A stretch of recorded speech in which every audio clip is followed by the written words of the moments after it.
They told you that struggle makes you stronger. But what if struggle is just a trap that convinces you to glorify pain instead of seeking freedom? And what if the real power comes not from surviving hardship, but from learning to step beyond it? Imagine living in a world where people wear their wounds like medals, believing that suffering proves their worth, when in reality, it only chains them to cycles of scarcity.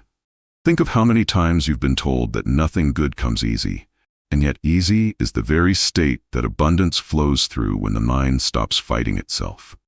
Can you feel how deeply rooted these beliefs are, passed down like heirlooms, carried like invisible weights that suffocate creativity and joy? Picture yourself breaking free from that story, tearing the script in half and realizing that your value isn't measured by how much you endure, but by how boldly you imagine new possibilities. Now consider this. The poverty state isn't just a lack of money. It's a mindset of limitation, a lens that filters every opportunity into struggle, every challenge into impossibility. Can you see how dangerous it is to mistake familiar pain for purpose, to believe that the harder the road, the greater the reward? And yet the truth is hidden in plain sight. Struggle is addictive not because it empowers you, but because it's predictable, and the mind craves what it knows. Picture yourself standing on the edge of a new reality, where comfort isn't laziness, but clarity, and ease isn't weakness, but wisdom.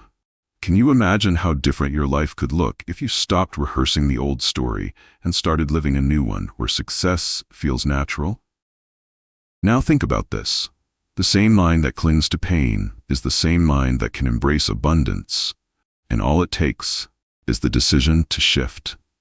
Imagine how thrilling it would feel to let go of the addiction to suffering and discover that life doesn't have to be a constant uphill battle.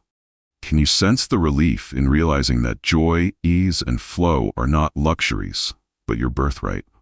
Picture how different your mornings would feel, waking up not to chase survival, but to create from freedom. Can you see yourself choosing alignment instead of resistance, creativity instead of fear, abundance instead of lack? And in that choice, everything begins to change, because reality is always mirroring the state of your mind. Can you imagine the power of stepping into that truth fully? Because once you see it, you can never unsee it, and struggle no longer feels like destiny. It feels like a story you've finally outgrown. And in that realization, you stand ready to reclaim the pen and write a new chapter of your life. One where freedom is no longer a dream, but the foundation of every choice. Picture for a moment the thrill of breaking the cycle,